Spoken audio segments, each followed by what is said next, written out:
Assalamualaikum warahmatullahi wabarakatuh. Kami dari kelompok 1 ingin mempresentasikan hasil kerja kami.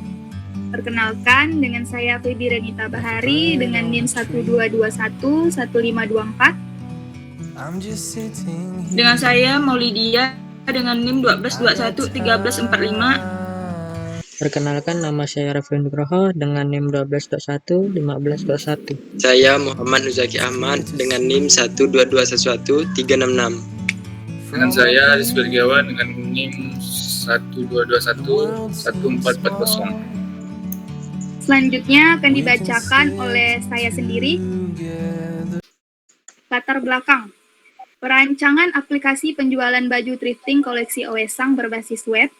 Toko thrifting Oesang adalah toko yang menjual baju thrifting atau baju branded bekas. Toko ini memiliki koleksi baju-baju thrifting dengan merek yang bagus dan populer di kalangan customer pecinta baju thrifting. Dengan kepopuleran toko serta banyaknya peminat baju thrifting, dengan ini toko bermaksud untuk memperluas jangkauan customernya melalui sosial media dan website toko sendiri, agar mempermudah pelanggan untuk mengakses informasi terbaru dari toko thrifting Oesang ini, dimanapun dan kapanpun, serta memberikan akses kepada pelanggan untuk membeli baju secara online dimanapun tanpa harus datang ke lokasi toko. Solusi yang tepat untuk mempermudah toko koleksi Oesang dalam berkembang yaitu dengan mempromosikan produk di toko thrifting di website resmi tokonya sendiri. Hal ini dapat diharapkan serta dimungkinkan untuk pelanggan dari toko koleksi Oesang ini mengakses atau melakukan transaksi jarak jauh dimanapun lokasinya. Next. Deskripsi produk atau service. Yang pertama ada data produk, katalog produk, transaksi pembelian, transaksi pembayaran, laporan, yaitu transaksi pembelian, pembayaran, dan produk habis, jumlah produk, jumlah transaksi, dan info produk. Next. Selanjutnya, keuntungan yang didapat dari sisi owner. Yang pertama, dapat menjangkau pasar lebih luas. Yang kedua, lebih hemat biaya operasional. Yang ketiga, mudah dalam pengelolaan stok barang. Yang keempat, menawarkan produk unik dan berbeda. Yang kelima, mempermudah mencetak laporan keuangan. Next.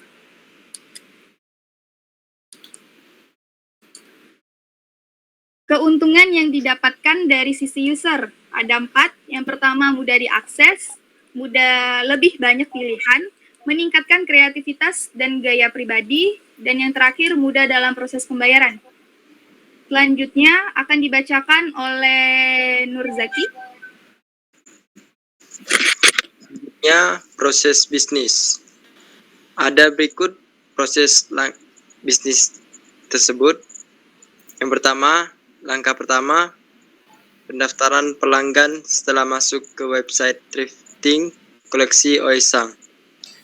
Calon pelanggan dapat mendaftarkan diri dan mengisi data diri seperti nama, email, dan password melalui menu sign up. Apabila telah terdaftar menjadi member langsung akses login, maka calon pelanggan dapat memasuki beranda website thrifting koleksi Oesang. Langkah kedua, proses pengelolaan. Admin harus memasukkan data koleksi baju yang tersedia. Proses pengelolaan data baju dan dilaksanakan.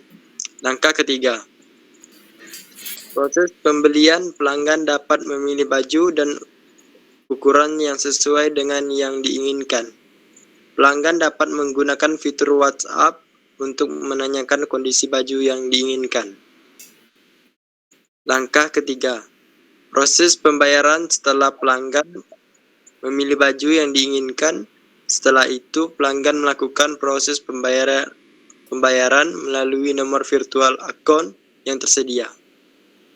Langkah ketiga, proses pengemasan. Selanjutnya, admin melakukan pengemasan pada baju yang sudah dipesan dan sudah mengonfirmasi pembayaran yang dilakukan oleh pelanggan. Setelah itu, admin mengemas barang dan mengirim barang ke jasa kurir. Selanjutnya,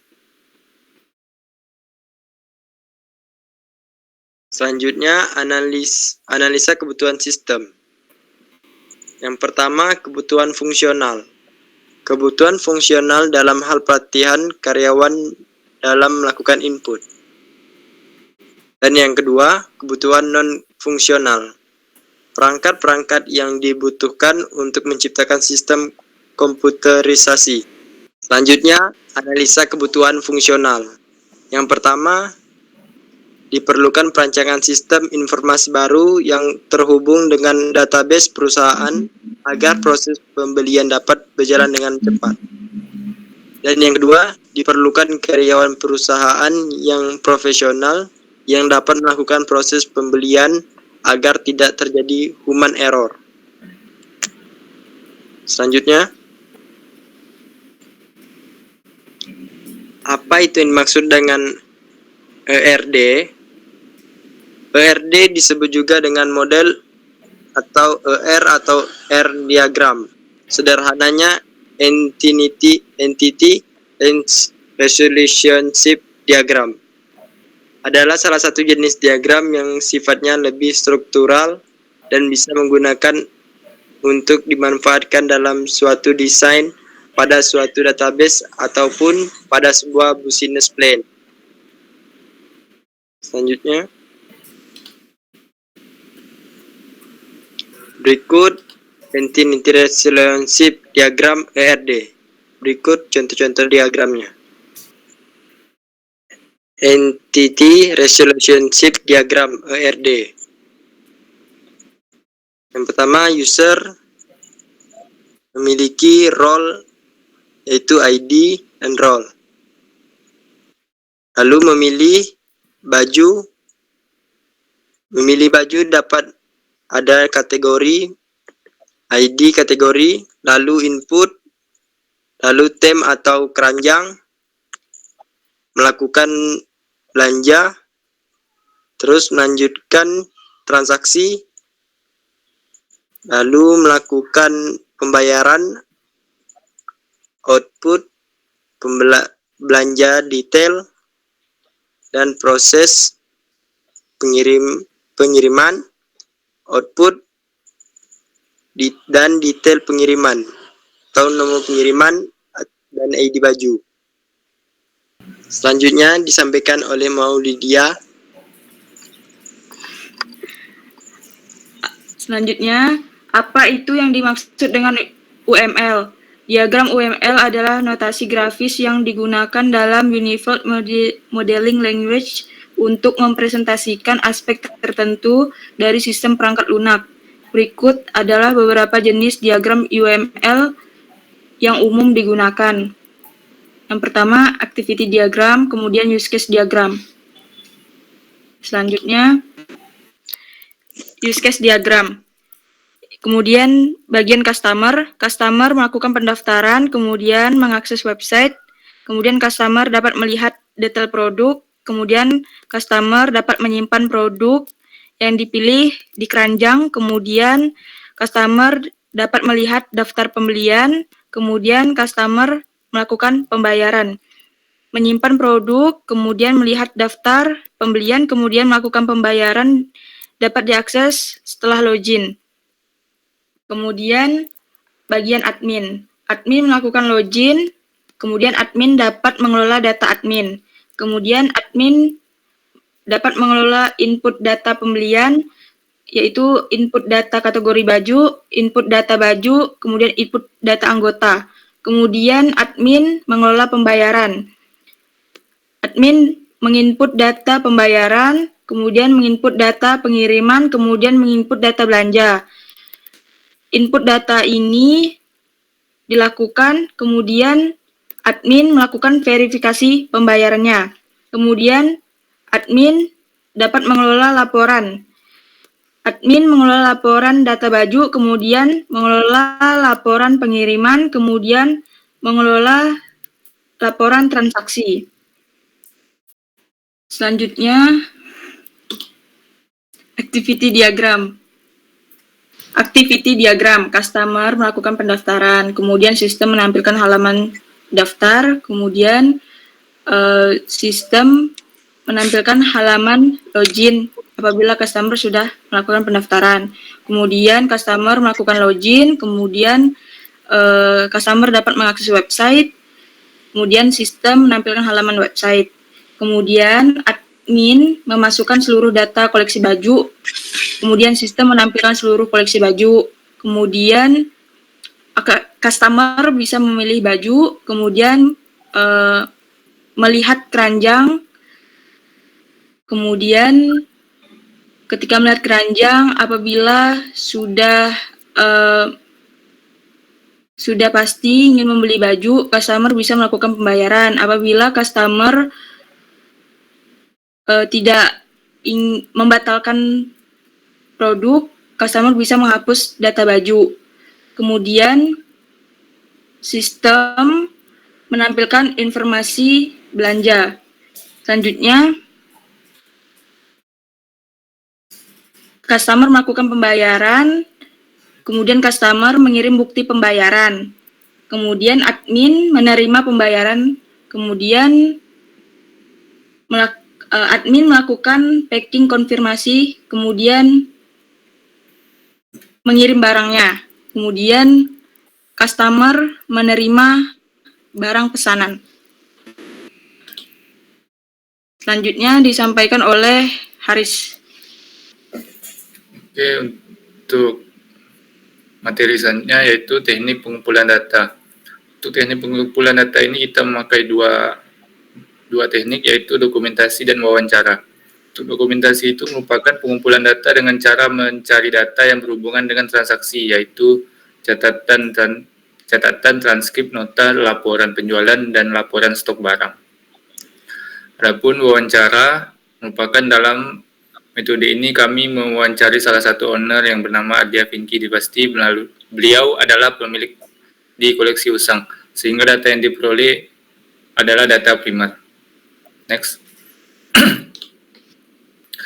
Adapun spesifikasi file yang kami buat, yaitu ada file user, file transaksi, file detail pengiriman, file temp atau bisa disebut file keranjang, file roll, file pengiriman, file belanja, file bayar, file baju, file belanja detail, dan yang terakhir file kategori. Next. Adapun kami bisa perlihatkan desain antarmuka yang sudah kami buat.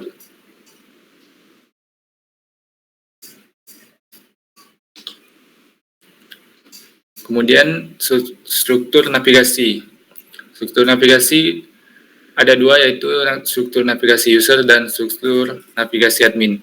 Untuk user bisa mengakses beranda, melihat detail baju, dan menambahkan belanja.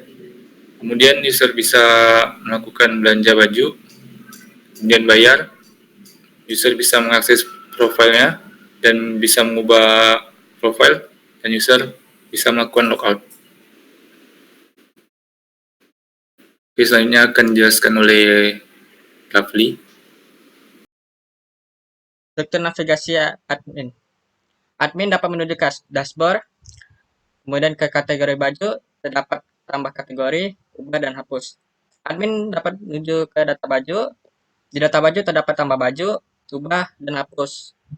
Admin dapat ke halaman data anggota, data pembayaran yang berisi ubah status, data belanja yang berisi tutup kirim, data pengiriman yaitu ubah status, dan admin dapat membuat laporan baju. Laporan baju terdapat print, PDF, Excel, dan laporan transaksi juga sama, yaitu print, PDF, Excel, dan laporan pemrograman, print, PDF, dan Excel. Next. Ini adalah tampilan sedikit dari tampilan pembuatan kode program website. Ini adalah website yang kami buat. Di sini yaitu alamat sebagai pengunjung, karena kita belum login. Data pengunjung kita tidak bisa melakukan tambah belanja atau, dan kita bisa untuk ke data belanja.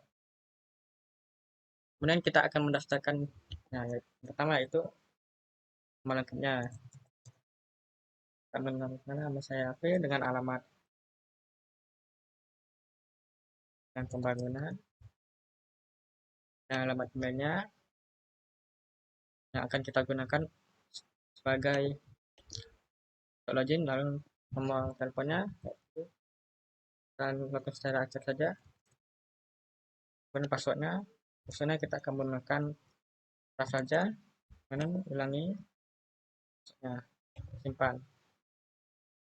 Ini kita gunakan pemesan baju. Kemudian kita masukkan tulisan kita buat.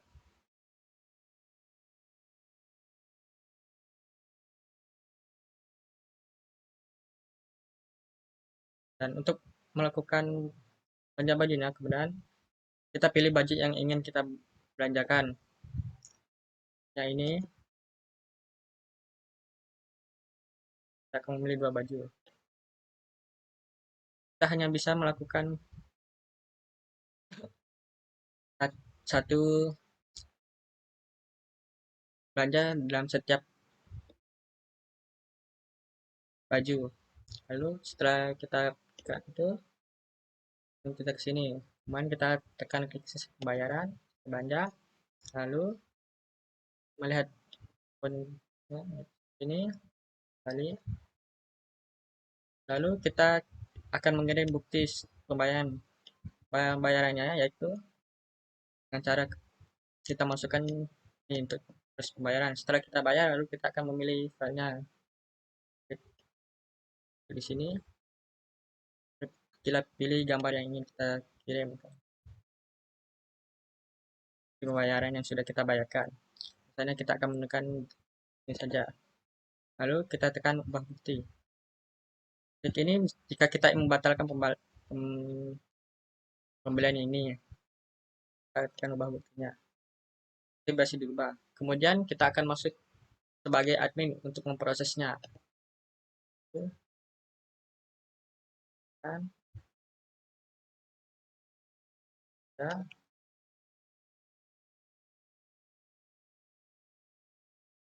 ini kita juga kita bisa masuk, atau kita bisa masuk ke halaman aplikasi. Kita masukkan ya, ini adalah tampilan dari halaman adminnya. Ya, ada kategori bajunya dan data anggota. Dan ini adalah di bawah buktinya sudah dikirim. Ini yang kita bisa yang melakukan belanja tadi ya. Ini klik sini bukti ya. Lalu kita di sini akan mengeceknya apakah buktinya sudah benar, sesuai dengan harga, sesuai dengan apa yang dikirimnya. Jika sesuai, lalu kita akan klik ubah status. Sebelum itu, jika tidak ada ubah status, di sini tidak akan muncul. Ini ubah status. Lalu kita akan menuju ke data belanja. Di sini kita akan memproses pengiriman yang dibutuhkan untuk